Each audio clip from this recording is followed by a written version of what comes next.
नमस्कार, मैं अभिषेक कुमार आप सभी का स्वागत करता हूं फोकस स्टडी विद अभी में। तो आप सभी को मेरा जय गुरु।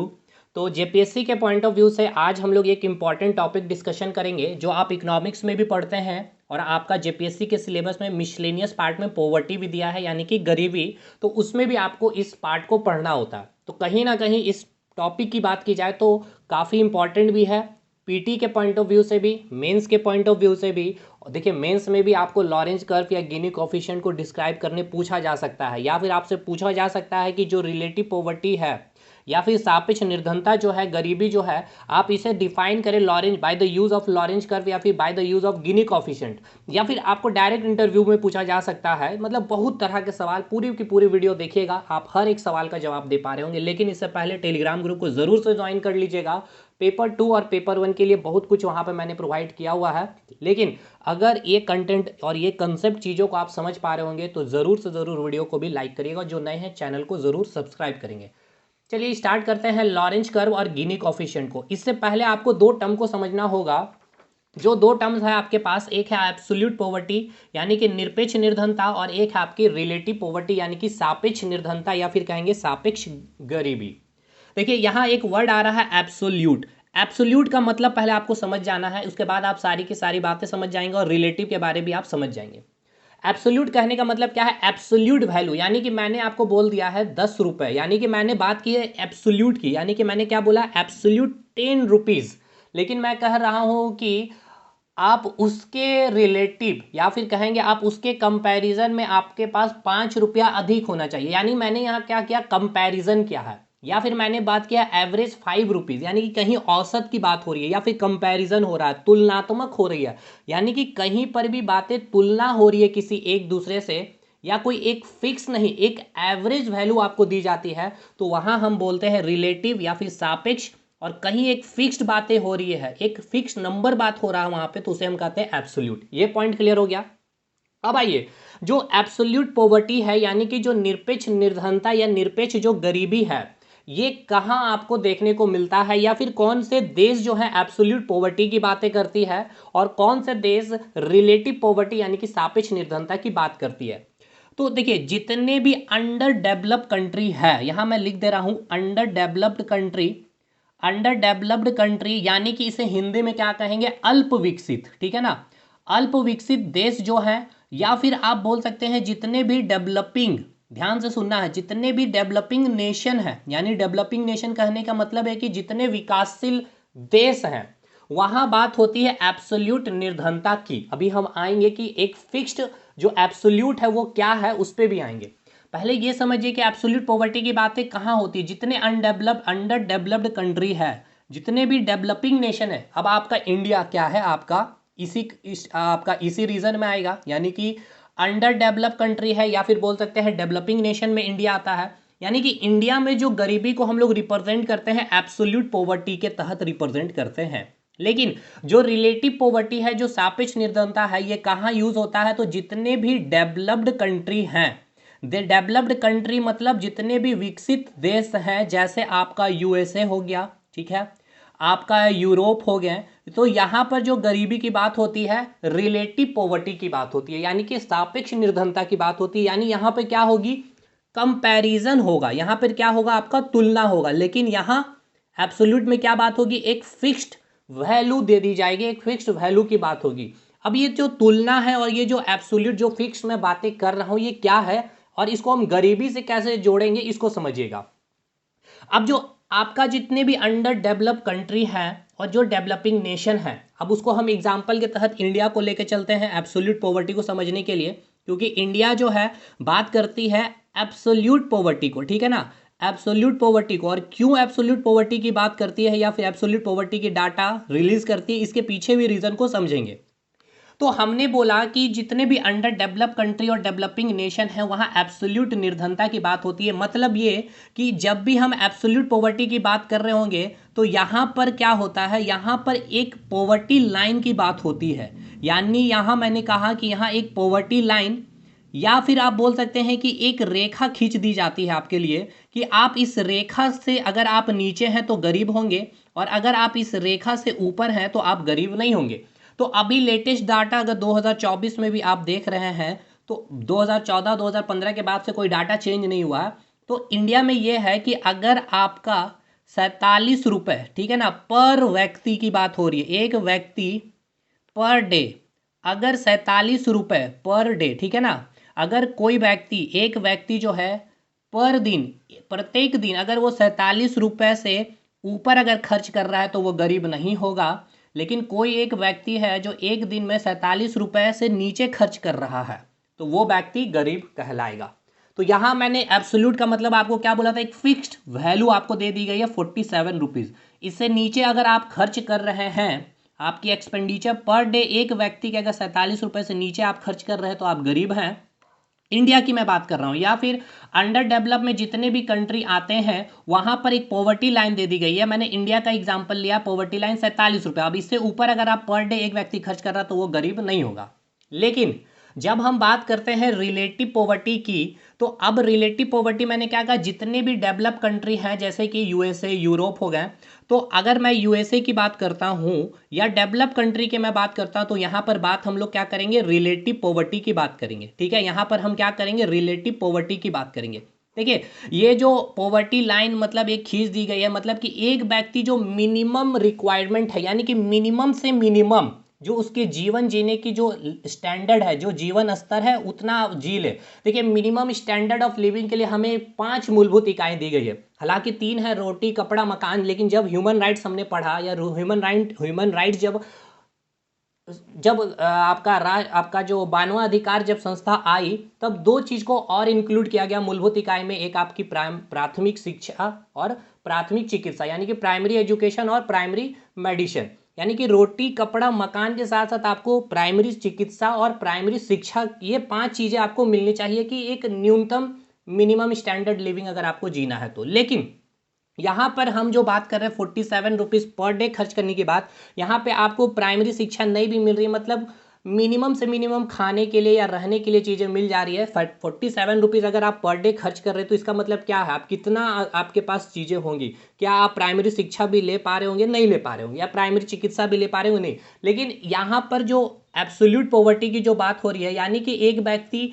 न्यूनतम से न्यूनतम जीवन स्तर, जीवन यापन कर ले, ये एक पॉवर्टी लाइन खींची गई है 47 रुपीज़ की। अगर आप इससे नीचे खर्च कर रहे हैं तो आप गरीब है, और इससे ऊपर आप खर्च कर रहे हैं तो आप गरीब नहीं है। लेकिन जब हम डेवलप कंट्री की बात करते हैं तो यहाँ पर होती है बात रिलेटिव पॉवर्टी की, यानी यहाँ पर बात होती है आपका कंपैरिजन होता है, ठीक है ना, कंपैरिजन बोल सकते हैं, या फिर यहाँ एवरेज बात होती है, यानी कि यहाँ एवरेज इनकम की बात होती है। यानी यहाँ एक एवरेज इनकम रख दिया जाता है कि अगर आप एवरेज इनकम से अगर आप नीचे हैं तो आप गरीब हैं, और इससे ऊपर हैं तो आप गरीब नहीं हैं। मतलब वहाँ पर कोई ऐसा फिक्स नहीं है, ये एवरेज चेंज होते जाएगा। जैसे अगर मेरी इनकम की बात कर ली जाए, मेरी इनकम अगर 40,000 है और मैं आपसे कंपैरिजन करूं, अगर मैं आपसे कंपैरिजन करूं और आपकी इनकम 30,000 है, तो आपके अकॉर्डिंग मैं गरीब नहीं हुआ, आप गरीब हो गए। लेकिन मेरी इनकम 40,000 है और मैं किसी अदर से कंपैरिजन कर रहा हूँ जिसकी सैलरी 50,000 है, तो इसके कंपैरिजन मैं गरीब हो गया और ये गरीब नहीं हुआ। तो समझे, तो ये एवरेज वैल्यू क्या हुआ, हमेशा चेंज हो रहा है। अभी एवरेज वैल्यू क्या है, हमने 40,000 आपके साथ कंपैरिजन कर लिया तो ये एवरेज वैल्यू हो गया। लेकिन जब मैंने आपके साथ कंपैरिजन किया तो ये एवरेज वैल्यू चेंज होती जाएगी। क्योंकि देखिए, जब डेवलप कंट्री की हम बात कर रहे हैं, यानी कि अमेरिका, यूरोप, जहाँ रिलेटिव पॉवर्टी चलती है, तो वहाँ पर भाई व्यक्ति की क्या है, खर्च नहीं देखनी है, क्योंकि वो मिनिमम स्टैंडर्ड लिविंग से उनका जीवन यापन ऊपर ही होता है। तो वहाँ इनकम देखना है कि अगर आपका इनकम 10,000 है और आप जिससे कंपैरिजन कर रहे हैं 12,000 उसकी इनकम है, तो आप उसके कंपैरिजन में गरीब हो गए। लेकिन जो दूसरा 6,000 कमा रहा है तो आप उसके कंपैरिजन में आप गरीब नहीं हुए, वो व्यक्ति गरीब हो गया। तो ये हो गया रिलेटिव पॉवर्टी और ये हो गया आपके एब्सोल्यूट पॉवर्टी। यानी हमने यहाँ पर क्या देखा, यहाँ हमने देखा एवरेज इनकम की बात की। यानी अब ये जो रिलेटिव पॉवर्टी है ये कहाँ यूज़ होती है, तो आपके जितने भी डेवलप कंट्री है, यूएसए हो गए, यूरोप हो गया, वहाँ पे हम बात करते हैं रिलेटिव पॉवर्टी को। तो इस रिलेटिव पॉवर्टी को जानने के लिए, यानी कि कोई भी डेवलप्ड कंट्री है, ठीक है ना, अब उस डेवलप कंट्री में जो गरीबी है, जो रिलेटिव पॉवर्टी को, इसको हमें जानना होगा। तो उसके लिए हम लोग लॉरेंज कर्व और गिनी कोफिशिएंट को हम लोग देखते हैं, जिससे हम पता कर लेते हैं कि उस देश की जो रिलेटिव पॉवर्टी है, या फिर कहे उस देश की जो सापेक्ष निर्धनता है, वो कितनी ज़्यादा है, कितनी कम है। अब रिलेटिव पॉवर्टी या फिर सापेक्ष निर्धनता कहने का मतलब क्या है, ये एवरेज इनकम यानी कि औसत आय से तुलना हो रही है ना, यहाँ एवरेज इनकम से तुलना हो रही है। मतलब जितना ज़्यादा अगर रिलेटिव पॉवर्टी होगा, मतलब वहाँ पर जो एवरेज इनकम है उसके बीच में क्या होगा, काफ़ी ज़्यादा डिफरेंस होगा। लेकिन जितना कम रिलेटिव पॉवर्टी है, यानी कि यह ग्राफ से भी हम लोग समझेंगे कब ज़्यादा है कब कम है, तो जितना कम रिलेटिव पॉवर्टी की ग्राफ आएगी वहाँ पर एवरेज इनकम में उतना कम डिफरेंस है, यानी कि हर लोगों की जो एवरेज इनकम क्या होगी, सिमिलर होगी। मतलब एक एग्जाम्पल समझिएगा, जैसे कि डेवलप कंट्री में यूएसए है, यहाँ पे 100 लोग हैं। अब ये देखा गया कि 100 लोगों का जब एवरेज इनकम निकाला गया तो हर व्यक्ति का एवरेज इनकम यहाँ 50,000 है। तो हर व्यक्ति 100 व्यक्ति का अगर एवरेज इनकम 50K है तो रिलेटिव पॉवर्टी क्या हो गया, वहाँ पे 0 हो गया। लेकिन यहाँ पर जब देखा गया कि 100 में से 90 लोगों की जो एवरेज इनकम है वो 20K है, और जो 10 लोग जो हैं उसकी एवरेज इनकम क्या है, 60K है। तो देखिए यहाँ पे क्या रिलेटिव पॉवर्टी काफ़ी ज़्यादा हो गई, यानी कि जनसंख्या, यानी कि 100 लोगों की जनसंख्या है यूएसए में, मैंने एक एग्जांपल लिया, तो 90 लोग ऐसी है जिसकी इनकम केवल 20,000 है, और बाकी जो 10 लोग हैं उसकी इनकम देखिए 60,000 है। तो यहाँ पर रिलेटिव पॉवर्टी काफ़ी ज़्यादा है। तो ये जो हमने यहाँ बात की इसको हम लोग ग्राफ में रिप्रेजेंट करते हैं, और ग्राफ हमें ये बतलाएगा कि जितने भी डेवलप कंट्री में जो रिलेटिव पॉवर्टी की जो आंकड़ा है, ठीक है ना, वो कितनी ज़्यादा है या कितनी कम है, तो उसको अब हम लोग ग्राफ से समझते हैं। ठीक है, तो देखिए ये आपका है लॉरेंज कर्व। ये जो कर्व आप देख रहे हैं इस कर्व को हम लोग बोलते हैं लॉरेंज कर्व। तो हमने अभी क्या समझा, हमने ये देखा कि दो प्रकार की गरीबी, एक है आपकी एब्सोल्यूट पॉवर्टी यानी कि निरपेक्ष निर्धनता, और एक है आपकी रिलेटिव निर्धनता यानी कि रिलेटिव पॉवर्टी। मतलब ये कि अगर एब्सोल्यूट पॉवर्टी की बात करते हैं तो वहां पर एक पॉवर्टी लाइन खींच दी जाती है, उस पॉवर्टी लाइन के नीचे अगर आप खर्च करते हैं तो आप गरीब हैं, और उससे ऊपर हैं तो आप गरीब नहीं होंगे। तो ये कहा आपके अंडर डेवलप कंट्री या फिर जितने भी डेवलप कंट्री हैं, सॉरी डेवलपिंग कंट्री है। लेकिन रिलेटिव पॉवर्टी की जब हम बात करते हैं तो यहां हम बात करते हैं एवरेज, यानी कि कंपैरिजन करते हैं, एवरेज इनकम की बात करते हैं, और ये होती है आपकी डेवलप्ड कंट्री में। अगर आपका यहां पर average income time to time change होगा, ये देखना है कि आपका कंपैरिजन किसके साथ हो रहा है। आपकी सैलरी 10,000 है तो वो व्यक्ति 12,000 के साथ आप कंपैरिजन कर रहे हैं तो आप उसके अकॉर्डिंग गरीब हो गए। लेकिन यहीं आपकी कंपैरिजन 8,000 वाले से है तो फिर आप उसके कंपैरिजन में आप गरीब नहीं रहे। तो ये जो हमने देखा रिलेटिव पॉवर्टी, इसको समझने के लिए या फिर इसकी आंकड़ा जो आपके जो इतने भी डेवलप कंट्री में जारी होती है वो लॉरेंज कर्व को हमें बतलाती है। तो लॉरेंज कर्व को समझाते हैं। तो पहला चीज तो आपको ये क्लियर हो गया, जो आपकी लॉरेंज कर्व है, ठीक है ना, ये लॉरेंज कर्व से हम क्या पता कर सकते हैं, तो लॉरेंज कर्व से हमें क्या पता चलेगा भाई, लॉरेंज कर्व से हम कौन सी गरीबी का आकलन कर सकते हैं, तो हम कौन सी गरीबी के आकलन कर सकते हैं, तो रिलेटिव पॉवर्टी यानी कि सापेक्ष निर्धनता की आकलन कर सकते हैं। पहला सवाल बहुत शानदार सवाल। अब दूसरी सवाल ये कि जो रिलेटिव पॉवर्टी है ये किस पे बेस्ड है, एवरेज इनकम पे है या कोई एक फिक्स्ड पॉवर्टी लाइन है। तो यहाँ पर एवरेज इनकम यानी कि यहाँ पर कंपैरिजन होता है, यहाँ पर जो दृष्टिकोण है हमारी तुलनात्मक दृष्टिकोण है। ठीक है, कहाँ आपको देखने को मिलेगा रिलेटिव पॉवर्टी, तो डेवलप कंट्री में मिलेगा। अब ये रिलेटिव पॉवर्टी का कैलकुलेशन हमें करना है तो इसके लिए हम क्या करते हैं, लॉरेंज कर्व का इस्तेमाल करते हैं। अब आपसे ये पूछा जाएगा कि जो लॉरेंज कर्व है यानी कि जो हॉरिजेंटल लाइन है और जो वर्टिकल लाइन है, हॉरिजेंटल लाइन और वर्टिकल लाइन यानी कि यहाँ पर जो कंपैरिजन हो रही है आबादी यानी कि पॉपुलेशन और इनकम के बीच में, तो लॉरेंज कर्व कौन से दो कर्वों के बीच का ये ग्राफ होता है, तो इनकम और पॉपुलेशन। यहाँ तक चीजें क्लियर है। अब इस ग्राफ को ध्यान से समझना है, ये जो वर्टिकल लाइन आप देख रहे हैं ये इनकम को रिप्रेजेंट कर रहा है, और ये जो हॉरिजेंटल लाइन है ये आपको आबादी की, मतलब ये एक ग्राफ है एक डेवलप कंट्री की, क्योंकि अभी हम लोग पढ़ रहे हैं लॉरेंज कर्व या फिर गिनी कोफिशिएंट को भी अभी पढ़ेंगे। तो ये ग्राफ जो है आपका लॉरेंज कर्व, ये क्या बतलाता है, ये किसके लिए हम लोग यूज़ करते हैं, तो रिलेटिव पॉवर्टी को निकालने के लिए हम लोग यूज़ करते हैं। और ये रिलेटिव पॉवर्टी कहाँ होता है, तो डेवलप कंट्री में। इसलिए मैंने कहा कि ये जो ग्राफ है एक डेवलप कंट्री की ग्राफ है। अब समझिएगा, ये आपका 90 डिग्री हो गया। अब ये बीचों बीच जो हमने लिया 40 डिग्री का, सॉरी 45 डिग्री का ये लाइन है। तो 45 डिग्री की लाइन की बात की जानी, यानी कि आप हॉरिजेंटल से देख ले या फिर वर्टिकल से एंगल देखेंगे तो ये भी 45 और ये भी 45, यानी कि इक्वल डिस्ट्रीब्यूशन हुआ है। अब समझिएगा, ये जो हॉरिजेंटल लाइन में हमने दिखाया है आबादी यानी कि 15%, ये मैंने अपने पहला रिजल्ट अपने एग्जाम्पल में लिए हैं, तो 15% है। तो इसका जब आपने इस प्रकार से आप इस ग्राफ को लेके चलते हैं वर्टिकल में, और यहाँ से जब आप इसको देखते हैं यहाँ पर इनकम में, तो यहाँ पे आपको कितना दिखा रहा है? 15% इनकम। इसका मतलब क्या, देखिएगा, इसे सिग्निफिकेंस को समझिए। इसका मतलब ये है कि ये जो देश है, मैं एक एग्जांपल ले रहा हूँ, ये अमेरिका देश है। इस अमेरिका देश की मैंने ग्राफ बनाई है लॉरेंज कर्व, यानी अमेरिका की जो आबादी है 15%, ध्यान से सुनना है आपको। मैंने क्या बताया कि अमेरिका की जो आबादी है 15%, उसकी आबादी का जो इनकम है, उसके आबादी का जो इनकम है वो कितना है? 15% है। मतलब 15% आबादी को इनकम कितना है? 15%। समझ में आया? मैंने ये बोला कि अगर अमेरिका की पूरी आबादी जो जनसंख्या है 15 लोगों की है, ठीक है, अब ये 15 लोगों की जो इनकम है वो कितना? 15% है। यानी क्या है? एकदम इक्वल है। यहाँ पर क्या कोई भी इस प्रकार की पार्शियलिटी देखने को मिल रही है? 15% जनसंख्या है तो 15% उसकी इनकम भी है।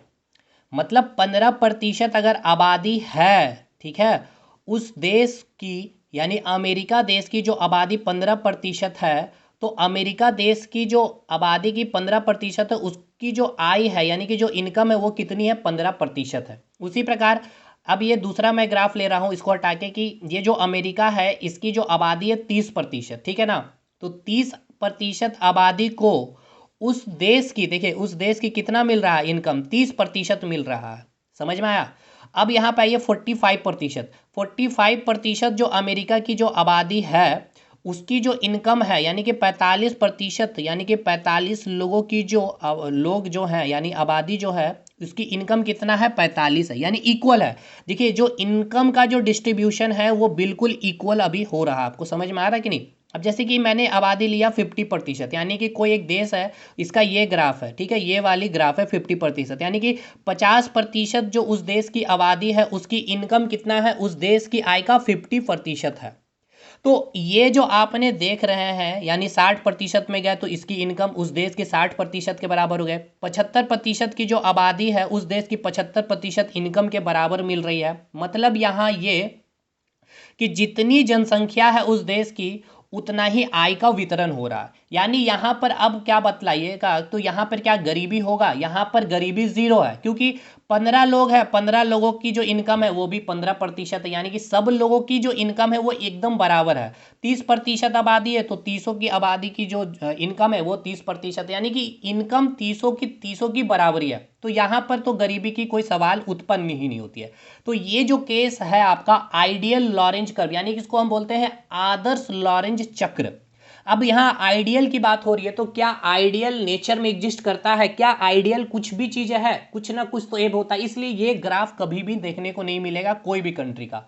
ये आपको पहला केस ये बतला रहा है कि आइडियल लॉरेंज कर्व का मतलब ये कि जितनी आबादी उतनी आय का वितरण होगा। यानी यहाँ पर जो इनकम का जो डिस्ट्रीब्यूशन है वो एकदम इक्वल है, ठीक है। तो 45 डिग्री लाइन को आप ऐसे भी बोल सकते हैं कि ये इक्वलिटी को रिप्रेजेंट करता है, कि जब भी ग्राफ पॉपुलेशन और इनकम का अगर 45 डिग्री होगा तो वो ग्राफ क्या कहलाएगा? Ideal Lorentz curve. यानी कि जितनी आबादी, यानी कि जितना पॉपुलेशन है उतना ही इनकम है, यानी कि यहाँ पर इक्वल डिस्ट्रीब्यूशन है इनकम का, जो नॉट पॉसिबल है। यहाँ पे ये चीज़ें क्लियर हो गई। अब आइए एक ग्राफ यहाँ पर आपको ये देखना है और इस ग्राफ को आपको समझना होगा, तो इसको समझिए अच्छे से। अब यहाँ पर ये जो आपको दिख रहा है ये इनकम का है, और ये जो हॉरिजेंटल में ये क्या है? आपका पॉपुलेशन। ये कट रहा होगा, यहाँ पर मैंने लिखा पॉपुलेशन का ग्राफ है, ठीक है।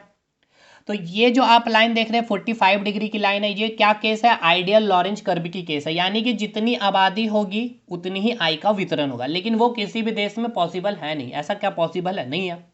अब यहाँ मैंने एक कोई कंट्री है, मैंने ए रिप्रेजेंट किया है कंट्री को, ठीक है ना, कोई एक कंट्री है आपका। इस कंट्री ने अपना जो लॉरेंज कर्व को इस प्रकार से रिप्रेजेंट किया है, ठीक है, ये आइडियल केस है। और ये जो आपका कंट्री है ए नाम का कोई भी देश है, उसने ये लॉरेंज कर्व को रिप्रेजेंट किया। अब इसको समझना है ध्यान से, देखिएगा। यहाँ पे ये रिप्रेजेंट कर रहा है, ये पॉइंट पे क्या, कोई देश का, कोई भी देश है जो ये ग्राफ ये रिप्रेजेंट किया है, जो यहाँ पे इस पॉइंट पे ये पता चल रहा है कि ये जो यहाँ पे आएंगे हॉरिजेंटल में और यहाँ जाएंगे वर्टिकल में, तो हॉरिजेंटल में क्या पता चलेगा हमें, पॉपुलेशन, और वर्टिकल में जाएगा तो हमें पता चलेगा इनकम। तो हमने देखा कि 20% जो उस देश की आबादी है उसका जो इनकम है, मात्र उस देश की जो इनकम है उस टोटल इनकम का केवल 2%, यानी कि 20% आबादी का इनकम मात्र और मात्र 2% है। समझ में आया? यानी 20% जो आबादी है उसकी जो इनकम आपको मिल रही है 2% है। देखिए यहाँ पर आप देखिए ये जो डिस्टेंस है, ये देखिए ये डिस्टेंस और ये डिस्टेंस, क्या डिफरेंस है कि नहीं? लेकिन 45 डिग्री वाले केस में आपने क्या देखा था, ये डिस्टेंस और ये वर्टिकल डिस्टेंस दोनों बराबर था, इसलिए वहां पे इक्वलिटी आय का डिस्ट्रीब्यूशन था, यानी कि जो 20% जो लोग हैं उसको जो आय मिल रहा है मात्र 2% आय मिल रहा है।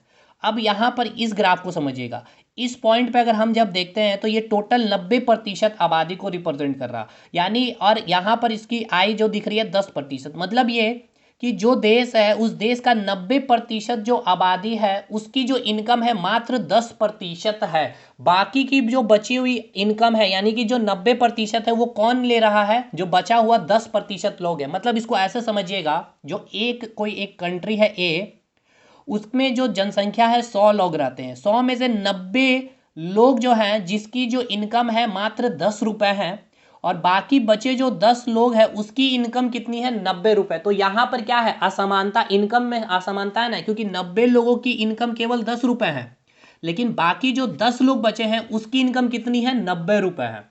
तो यहाँ पर देखिए, यहाँ पर आपको क्या समझ में आ रहा है कि यहाँ पर जो इनकम की जो डिस्ट्रीब्यूशन है, यानी कि आय का जो वितरण है, यहाँ पर काफ़ी ज़्यादा इनइक्वालिटी यहाँ पर देखने को मिल रहा है, यानी कि यहाँ असमानता काफ़ी देखने को मिल रहा। समझ में आया? तो अब ध्यान से देखिएगा, ये आपने एक कर्व लिया, अब आते हैं एक और कर्व पे, इस पे हम लोग, इस पे काफ़ी चीज़ें यहाँ है डिस्कशन करने के लिए जहाँ से सवाल बनेंगे, लेकिन इससे पहले एक कर्व आपको और देखना है। जो दो कॉम्बिनेशन को हमने लिया है, दो देश को हमने लिया, यहाँ पे, यहाँ आइएगा, इस पे हम लोग बात कर रहे हैं, एक कोई कंट्री है रेड कलर से ए को रिप्रेजेंट कर रहा है और ये बी देश को रिप्रेजेंट कर रहा है। ये आइडियल केस है 45 डिग्री, जो पॉसिबल नहीं होता। हमने ये देखा आइडियल केस में एक पॉइंट हमने लिया है, ए कंट्री का हमने एक रिप्रेजेंट पॉइंट ले लिया है और एक बी कंट्री में हमने ये ले लिया, ठीक है।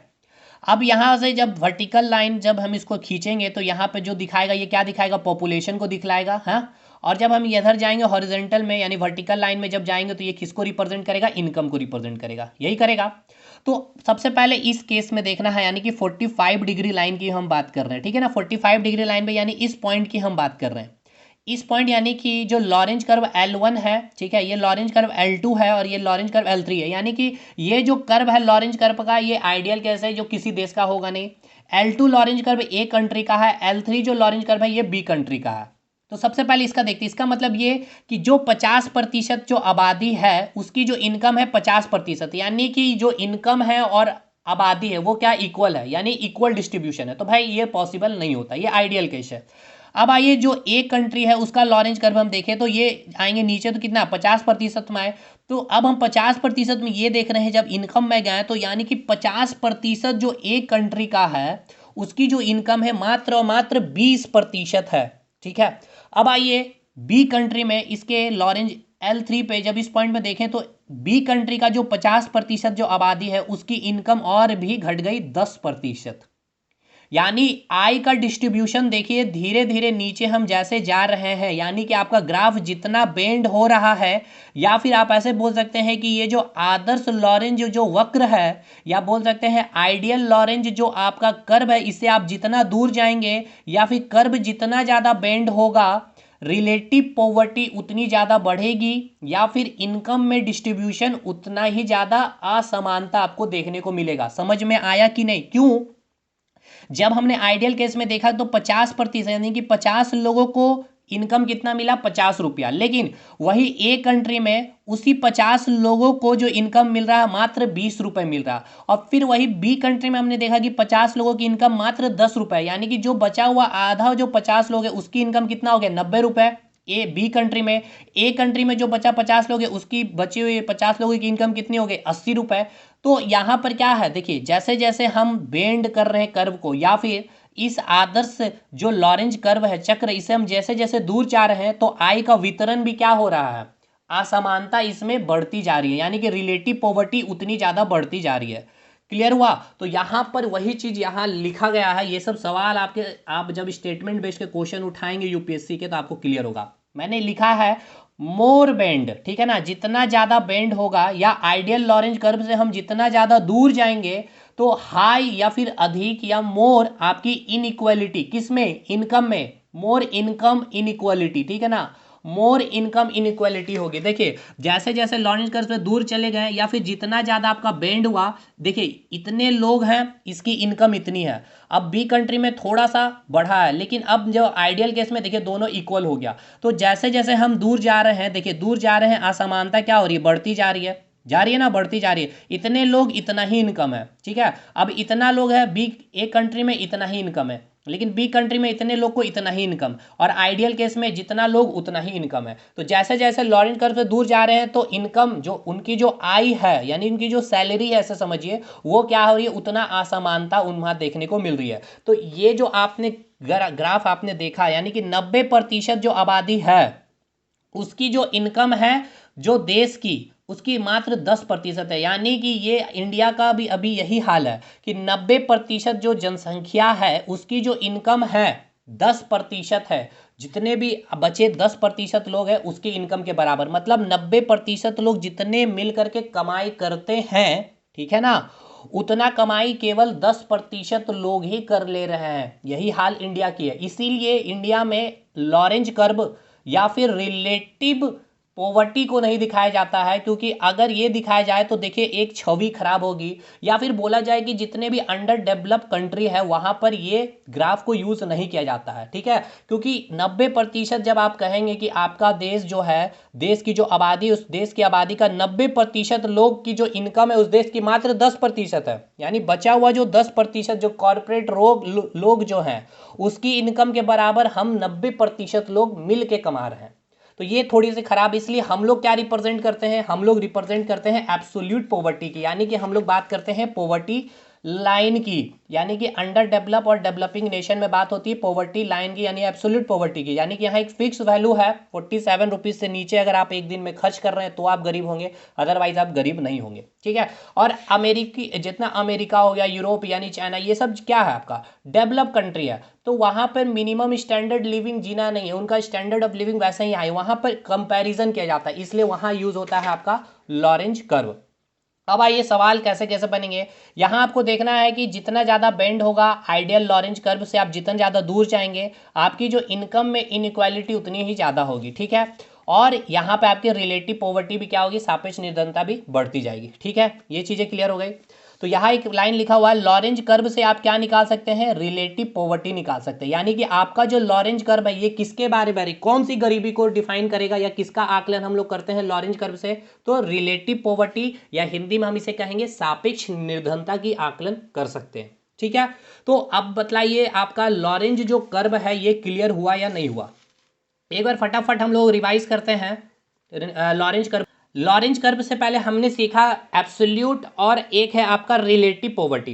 एब्सोल्यूट पॉवर्टी की बात ये होती है जहां पर एक फिक्स वैल्यू दे दी रहेगी, ठीक है। और यहां पर बात होगी कौन से देश में एब्सोल्यूट पॉवर्टी की, तो अंडर डेवलप या फिर डेवलपिंग नेशन में। और रिलेटिव पॉवर्टी में कंपैरिजन होता है इनकम की, या फिर वहां पर तुलनात्मक बातें होती है। अब जैसे कि यहाँ पर हमने बात की थी कि एब्सोल्यूट पॉवर्टी में, तो जैसे कि अंडर डेवलप कंट्री जितने हैं, इंडिया में 47 रुपये से नीचे खर्च कर रहे हैं आप तो गरीब हो गए, इससे ऊपर खर्च कर रहे तो आप गरीब नहीं है। अब रिलेटिव पॉवर्टी में आपका इनकम जो है उससे कंपैरिजन होगा। अब ये जो एवरेज इनकम ये टाइम टू टाइम चेंज होगा, अब डिपेंड करता है कि आपका कंपैरिजन किस व्यक्ति के साथ हो रहा है। हमने यहाँ पर ये ग्राफ देखा कि हमने इस ग्राफ में ये देखा कि ये जो 45 डिग्री की जो लाइन है इसमें हमने देखा कि 15% की जो आबादी है देश की उसकी आय कितना है, 15% के बराबर, यानी कि जितनी आबादी उतनी आय, ठीक है, जितनी आबादी उतनी आय। तो ये कब होगा, जब आइडियल लॉरेंज कर्व बनेगा, ठीक है, 45 डिग्री लाइन होगी तब, यानी कि जब आपका पॉपुलेशन ठीक है। और जो इनकम के बीच जो ग्राफ देता है लॉरेंज कर्व, ये जब 45 डिग्री का अगर शो कर रहा होगा किसी देश का, तो उस केस में आप आइडियल लॉरेंज कर्व, यानी कि जितनी आबादी उतनी उनकी इनकम है, तो ये कभी पॉसिबल नहीं है। इसके बाद हमने कंपैरिजन किया दो देशों के ग्राफ से लॉरेंज कर्व को लेकर के। हमने देखा पॉपुलेशन और इनकम में कि जैसे जैसे हम लॉरेंज कर्व के दूर जा रहे थे, या फिर हमारी कर्व जितनी बेंड हो रही थी, उतनी ज़्यादा क्या हो रही थी, इनकम में इनइक्वालिटी बढ़ती जा रही थी, हाई इनइक्वालिटी हो रही थी। जितना ज़्यादा बेंड हो रहा है आइडियल लॉरेंज कर्व से हम जितना दूर जा रहे थे, हाई या फिर मोर इनकम इनइक्वालिटी यानी आय की असमानता बढ़ती जा रही थी। यानी कि यहाँ हमने देखा कि 90% लोग की जो सैलरी है, इनकम जो है 10% है, और रेस्ट जो 10% है जो कमा रहे हैं वो 90% इनकम, यानी कि हम 90% लोग जितना मिल के कमाते हैं उतना ये 10% लोग की इनकम होती है।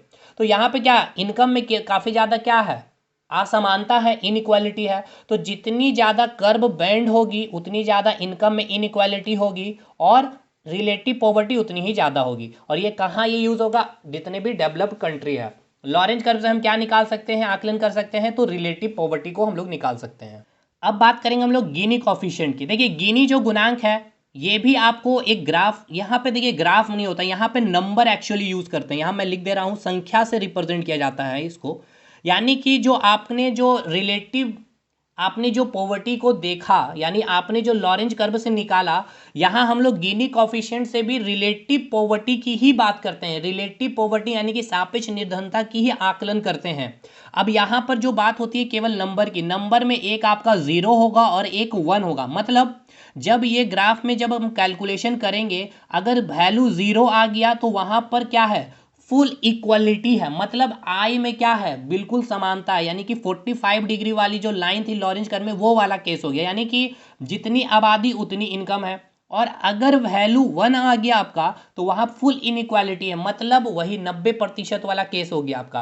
यानी 90% आबादी है और उनकी इनकम 10%, यानी आय की असमानता उतनी ज़्यादा। यानी जितना हम जीरो के पास होंगे उतनी ही क्या होगी, वहाँ पे असमानता इनकम की कम होगी, और जितना ही हम 1 के पास होंगे उतनी ही ज़्यादा वहाँ पे क्या होगी, इनइक्वालिटी होगी। यानी रिलेटिव पॉवर्टी उतनी ज़्यादा होगी। वही मैंने लिखा है कि नियर टू ज़ीरो अगर हम होंगे तो वहाँ पे लो इनइक्वालिटी होगी, यानी कि कम असमानता होगा आय का। यानी कि लोगों की जो इनकम होगी काफ़ी कम वहाँ पर डिफरेंस देखने को मिलेगा। लेकिन हम जितने ही 1 के करीब आएंगे, अभी ये 0 के करीब आएंगे, 1 के करीब आएंगे, ये 0 1 कैसे निकलेगा उस पर भी हम बतलाएंगे। अभी ये समझिए कि अगर वैल्यू 0 आ गया गिनी कॉफिशिएंट की, यानी वहाँ पर क्या है, 45 डिग्री वाली लाइन की बात हो रही है, यानी कि जितनी आबादी है उतनी सैलरी है। लेकिन अगर हम 1, अगर हमारा गिनी कॉफिशिएंट वैल्यू आ गया, तो वहाँ फुल इन अन इक्वालिटी या फिर असमानता, मतलब 90% लोगों की जो इनकम है उस देश की 10% के बराबर है। नेक्स्ट, यानी कहने का मतलब यह है कि 90% जो लोग मिल करके जितना अर्निंग करते हैं, उतना अर्निंग 10% वाले लोग मिल के कर ले रहे हैं। यानी उनकी आय में काफ़ी ज़्यादा असमानता। अब वैल्यू अगर 0.1 आया, 0.2 आया, यानी कि नियर टू 0 अगर आ रहा है, यानी कि वहाँ पर आय की जो है असमानता थोड़ी सी कम होगी। लेकिन अगर हम 1 के पास पहुँच रहे हैं, 0.91 हो गया, 0.95 हो गया, या नियर टू 1 का मतलब क्या हो गया, 0.9 पहुँच गए हैं, 91 पहुँच गए, 0.99 पहुँच गए हैं। तो नियर टू 1 अगर हम पहुँच चुके हैं, तो वहाँ पर आय की जो असमानता है बहुत ही ज़्यादा है। तो अब ये वैल्यू कैसे निकलेगा इसको समझिएगा। ये रेड कलर का कोई एक कंट्री का एक ग्राफ है, ठीक है, पॉपुलेशन और इनकम की ग्राफ है। अब यहाँ पर ये देखा गया कि ये जो आपका क्या है, आदर्श, यानी कि ये आइडियल केस हो गया आपका, ठीक है ना, आइडियल मैं लिख दिया हूँ यहाँ पे आदर्श, ठीक है। ये आदर्श जो कर्व है, और ये जो देश का जो एक्चुअल है, यानी कि वास्तविक, मैं इसको कहूँगा एक्चुअल बोले तो वास्तविक, ठीक है, इसको मैं क्या बोल रहा हूँ, वास्तविक। वास्तविक जो कर्व है, ठीक है ना, एक्चुअल कर्व और जो वास्तविक कर्व है, ये जो एरिया है, इन दोनों के बीच का जो एरिया, मैं मान के चलता हूँ ये जो एरिया है आपका 100, ठीक है, ये एरिया जो है 100, ठीक है, मैंने यहाँ लिख दिया एरिया जो है ये आपका 100 है, ठीक है। और ये जो पूरा टोटल एरिया है, ये मैंने यहाँ से वर्टिकल लाइन से इसको एक लूप बना दिया है, क्लोज लूप। अब ये टोटल एरिया मैंने मान लिया है, ये टोटल एरिया जो है आपका 1000 है, ठीक है, 1000 है। तो अब इसको कैसे निकालते हैं हम लोग गिनी कोफिशिएंट को, तो जो आपका एक्चुअल उस देश का जो कर्व है और आदर्श से जितना उसका एरिया कवर है उसका वैल्यू ऊपर लिखेंगे अंश में यानी कि न्यूमरेटर में, यानी कि जो एक कंट्री है यानी इसने अपना रिलीज किया है ग्राफ को इस प्रकार से डाटा में, ठीक है, इनकम और पॉपुलेशन को। तो आदर्श वाक से हम इसका ये एरिया निकाल लेंगे मेंशुरेशन से, तो ये एरिया का वैल्यू आया 100 और ये टोटल एरिया है 1000, यानी कि यहाँ से अब हम इसको डिवाइड कर देंगे 1000 से, तो वैल्यू कितनी आ गई 1/10 यानी कि 0.1, ठीक है। अगर नेक्स्ट अब एक और मैं यहाँ पे ग्राफ इस प्रकार से बना दूँ, एक मैं और यहाँ पे ग्राफ बना रहा हूँ इस प्रकार से, ये रहा आपका दूसरा एक कंट्री है, ये आपका दूसरा देश का एक कंट्री का ग्राफ आ गया है जिसको हम रिप्रेजेंट करेंगे बी से, ठीक है, जिसको हम रिप्रेजेंट करेंगे बी से। इसकी जो एरिया है ये मान के चलते हैं 500 है, तो अब इसकी वैल्यू हम निकालते हैं, तो अंश में क्या लिखेंगे हम लोग 500, क्योंकि जो आदर्श जो आपका आइडियल जो कर्व है उससे और उस देश की जो एक्चुअल जो कर्व है उसकी एरिया कितनी है, तो ये पूरा टोटल एरिया मैं बात कर रहा हूँ, ये पूरा टोटल एरिया की मैं बात कर रहा हूँ, ये कितना दिया हो 500, तो 500 मैंने लिख दिया और टोटल एरिया कितना है 1000 है, तो 1000 से मैं अगर इसको डिवाइड कर दूँ तो कितनी वैल्यू आ जाएगी 5/10 यानी कि इसकी वैल्यू आ गई 0.5। अब बतलाइएगा ए कंट्री की जो गिनी कोफिशिएंट है, ठीक है, और ये जो बी कंट्री की जो गिनी कोफिशिएंट है, क्या आप 0.1 और 0.5 देख करके आप बतला सकते हैं कि किस देश में इनकम, यही तो सवाल आप स्टेटमेंट में मिलेगा कि एक कंट्री है जिसकी गिनी कोफिशिएंट वैल्यू 0.1 है या कोई भी वैल्यू दे देगा, या एक कंट्री बी है जिसकी गिनी कोफिशिएंट वैल्यू 0.5 है, तो आप बतलाइए दोनों देशों के तुलना में अगर हम करें तो कौन से देश में रिलेटिव पॉवर्टी या फिर इनकम जो है वहां पर असमानता, जो इनकम की असमानता है अधिक है, तो रिलेटिव पॉवर्टी अधिक है या फिर आय में असमानता कहाँ अधिक होगी, हम जितना दूर जाएंगे जीरो से, यानी कि हमने क्या कहा नियर टू जीरो रहेंगे तो लो इनइक्वालिटी, यानी कि जीरो से ये तो दूर है ना, 0.1 ये जीरो के पास में है, तो बी कंट्री, और ऐसे भी देखिए जो आइडियल से ये कर्व दूर है या फिर ज़्यादा बेंड कर रहा है बी कंट्री का, तो यहाँ पर रिलेटिव पॉवर्टी भी ज़्यादा होगा, या फिर आप इसको ऐसे भी बोल सकते हैं कि यहाँ पर आई का जो डिस्ट्रीब्यूशन है, आई की जो वितरण है वो काफ़ी ज़्यादा अधिक होगी। तो देखिए ये ग्राफ गिनी कोफिशिएंट केस में एग्जाम में नहीं देता है, स्टेटमेंट बेस्ड दे देता है कि कोई एक कंट्री ए है जिसकी गिनी कोफिशिएंट वैल्यू 0.1 है और कोई कंट्री बी है जिसकी गिनी कोफिशिएंट वैल्यू 0.5 है, तो आप बतलाइए किस देश की रिलेटिव पॉवर्टी यानी कि सापेक्ष निर्धनता अधिक होगी, या फिर इनमें से कौन सी देश की आय में जो डिस्ट्रीब्यूशन है वो अधिक होगी, यानी कि आय असमानता अधिक होगी। तो जितने हम जीरो से दूर जा रहे होंगे वहां पर क्या हो रहा होगा, मोर इनइक्वालिटी, अधिक असमानता होगी आय में, और रिलेटिव पॉवर्टी भी वहां अधिक होगी।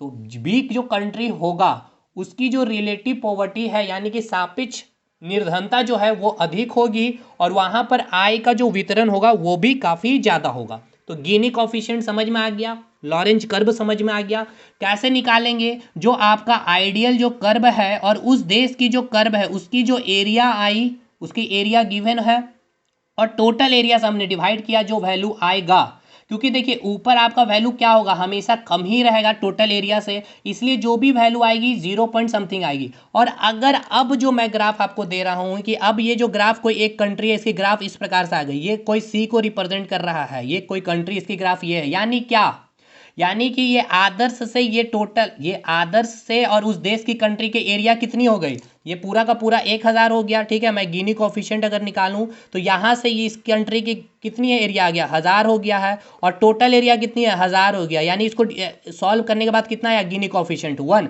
तो 1 मतलब क्या आ रहा है, यानी फुल अनइक्वालिटी है, इनइक्वालिटी असमानता, यानी कि वहां पर 90% आबादी की जो इनकम है 10% उस देश की इनकम के बराबर है, समझ में आया। और अगर ये देश की अगर ग्राफ कोई एक ग्राफ हो इस प्रकार से आ गई, यानी कि ये कोई एक डी कंट्री हो गया जिसकी ग्राफ इस प्रकार से आ गई, ये सब पूछा गया सवाल है यूपीएससी में, ठीक है, इस प्रकार से सवाल, तो ये अगर सवाल आपसे पूछ लिया जाए तो ये डी कंट्री का जो ग्राफ शो हो रहा पॉपुलेशन और इनकम के बीच में, आप हमें ये बतलाइए कि गिनी कोफिशिएंट की वैल्यू क्या होगी, या फिर आय समानता कितनी अधिक है या कम है, फिर या फिर वहाँ रिलेटिव पॉवर्टी ज़्यादा है या कम है, कुछ भी पूछ सकता है। तो देखिए यह निकालिए, ये आदर्श भी है और उस देश की आदर्श कर्व भी है और उस देश की भी कर्व है उसी के ऊपर, तो एरिया क्या हो गया, जीरो। उस भाई उस आदर्श चक्र से और उस देश के कर्व कर्व कर्व के बीच की एरिया क्या हो गई, जीरो हो गई। तो अंश में जीरो, कुछ भी से आप डिवाइड करिएगा तो क्या आएगा, जीरो आएगा। तो जो वैल्यू जीरो आएगा यानी कि फुल इक्वालिटी है, यानी उस देश की जितनी आबादी है उतनी इनकम है, यानी कि असमानता आई में क्या है, जीरो है, रिलेटिव पॉवर्टी जीरो है। तो समझ में आ गया। ए कंट्री पूछ ले, चाहे बी कंट्री पूछ ले, चाहे सी कंट्री पूछ ले, चाहे डी कंट्री पूछ ले, एक और इस प्रकार से ग्राफ बना लेगा तो भी आप समझ जाएंगे। जितना ज़्यादा बैंड या फिर जितना ज़्यादा हम जितना ज़्यादा हम आइडियल कर्व से दूर जाएंगे, आय में असमानता बढ़ेगी, रिलेटिव पॉवर्टी ज़्यादा बढ़ेगी। लेकिन ये ग्राफ देकर कभी गिनी कोफिशिएंट का कंसेप्ट नहीं पूछेगा, ये वैल्यू देकर के आपसे पूछेगा, या तो जीरो दे देगा या वन दे देगा। जीरो देने का मतलब है कि ये आइडियल केस दे दिया जो पॉसिबल नहीं है, यानी वहां पर फुल इक्वालिटी है, यानी कि जितनी आबादी उतना इनकम। अब ये केस दे दिया वन, यानी कि वन देने का मतलब ये है कि 90% आबादी की जो इनकम है 10% के बराबर है, यानी कि जो आपका आदर्श जो चक्र है उसका एरिया यहाँ से देख रहे तो ये टोटल एरिया ही आ गया, 1000 दिया है, और यहाँ पर टोटल एरिया भी 1000 है तो 1 आ गया, यानी कि फुल अनइक्वालिटी, इनइक्वालिटी, असमानता है आई में, पूरा के पूरा वहाँ रिलेटिव पॉवर्टी बहुत ही ज़्यादा, यानी कि निरपेक्ष सापेक्ष निर्धनता बहुत ही ज़्यादा। और अब जितने जीरो के पास होंगे उतनी वहाँ पर आय में असमानता कम होगी, सापेक्ष निर्धनता कम होगी, रिलेटिव पॉवर्टी कम होगी। हम जीरो से जितने दूर जा रहे होंगे, नियर टू वन हो रहे होंगे, वन के पास आ रहे होंगे, आय में असमानता बढ़ेगी, रिलेटिव पॉवर्टी सापेक्ष निर्धनता बढ़ेगी। That's all. ये आपका गिनी कोफिशिएंट और आपका Lorentz curve hope show clear हो गया। देखिए आप इकोनॉमिक्स से भी बुक पढ़ेंगे, अच्छे अच्छे बुक्स को भी जब आप पढ़ रहे होंगे, आप चाहे दृष्टि पब्लिकेशन का ले लें, नितिन सर का किताब आप पढ़ें, जिनका भी पढ़ें, इनको थोड़ा सा दिक्कत होता है समझने में, और इसका यूज़ बहुत है। इंटरव्यू के पॉइंट ऑफ व्यू से देख ले, मेंस के पॉइंट ऑफ व्यू से देख ले, चाहे प्री के पॉइंट ऑफ व्यू से देख ले, खास करके यूपीएससी के जितने भी एस्पिरेंट्स इसको बहुत अच्छे से फोकस करके जाते हैं। और जेपीएससी की बात की जाए तो ये आपका मेंशन है, आपकी गरीबी पढ़नी है। गरीबी में हमने बात की एब्सोल्यूट पॉवर्टी की, और फिर हमने बात की आपकी रिलेटिव पॉवर्टी की। लेकिन जो आपकी लॉरेंज कर्व है, जो गिनी कोफिशिएंट है, इससे हम किसकी पॉवर्टी की, यानी कि कौन सी गरीबी के आकलन करते हैं इस ग्राफ से, तो हम रिलेटिव पॉवर्टी के आकलन करते हैं। और रिलेटिव पॉवर्टी में क्या होता है, कंपैरिजन होता है, एवरेज इनकम किससे होती है, यानी कि ये एवरेज इनकम चेंज होते जाएगा, कंपैरिजन आप किससे कर रहे हैं ये देखना होगा। और यहाँ से हम ये सीखा हमने कि जो आपकी आइडियल जो लॉरेंज कर्व है, उससे आप जितने दूर जाएंगे या फिर उस देश की कंट्री का जो ग्राफ जितना ज़्यादा बेंड होते जाएगा, वहाँ पे आय की जो असमानता उतनी ही ज़्यादा होगी, रिलेटिव पॉवर्टी उतनी ही ज़्यादा होगी। जैसे कि ए कंट्री और बी कंट्री से अगर इस तरह से ग्राफ दे के आपको पूछेगा साहब, तो आपको पता होना चाहिए जो ए कंट्री का जो लॉरेंज कर्व है और बी कंट्री का जो लॉरेंज कर्व है, यहाँ पे ये पता चल रहा है कि ए कंट्री की जो 50% की आबादी है उसकी जो इनकम है 20% के बराबर है, यानी कि 50% जो लोग मिल करके जितना कमा रहे हैं, 20% कमा रहे हैं, तो यहाँ पर बचा जो 50% है वो 80% उस देश की इनकम के बराबर है। लेकिन जब आप बी कंट्री में आए तो आपने देखा कि यहाँ की जो 50% की आबादी है, उस देश की इनकम की आबादी का मात्र 10%, यानी उस देश की जो इनकम है 100% की, उसका मात्र ये 50% को जो इनकम मिल रहा है 10% के बराबर मिल रहा है। तो आय में कितना ज़्यादा यहाँ असमानता आपको मिल रहा है। लेकिन ये जो आइडियल केस में आप देख रहे हैं कि जो आबादी 50% है, उस 50% की आबादी के अकॉर्डिंग उसको 50% इनकम मिल रहा है, यानी हर लोगों की आय इक्वल है। अब यहाँ से जैसे जैसे हम दूर या बैंड जितना जाता होते चला गया, उतनी ही ज़्यादा यहाँ असमानता, रिलेटिव पॉवर्टी वैल्यू बढ़ती चली गई। गिनी कोफिशिएंट में हमने सीख लिया कि जितनी ही ज़्यादा आपकी जीरो के करीब हम होंगे उतनी ही ज़्यादा आय की असमानता कम होगी, और वहाँ पर रिलेटिव पॉवर्टी कम होगी। और जितना ही हम करीब वन के होंगे या जीरो से दूर होंगे, वहाँ पे आय में असमानता अधिक होगी, रिलेटिव पॉवर्टी अधिक होगी। जीरो इट मीन्स वहाँ पे इन इक्वालिटी होगी नहीं, पूरी इक्वालिटी होगी आय में, और रिलेटिव पॉवर्टी शून्य होगी। वन का मतलब वहाँ पर 90-10 का रेशियो चल रहा है, यानी कि फुल अनइक्वालिटी या इनइक्वालिटी है आय में, और रिलेटिव पॉवर्टी मैक्सिमम है वहाँ पे। तो ये सब आपको समझ करके चलना है। That's all. अगर चीज़ें समझ में आई हैं तो वीडियो को जरूर लाइक करेंगे। जेपीएससी के पॉइंट ऑफ व्यू से जब आप मेंस में लिखेंगे इस तरह से ग्राफ वगैरह बना के बहुत सुंदर वे में एग्जांपल दे करके कंट्री का, तो बहुत अच्छे मार्क्स मिलते हैं। ये प्रैक्टिकली चीज़ें मैं आपको बतला रहा हूँ, किया गया चीज़ है, ठीक है। मिलता है अगले वीडियो में, तब तक के लिए धन्यवाद।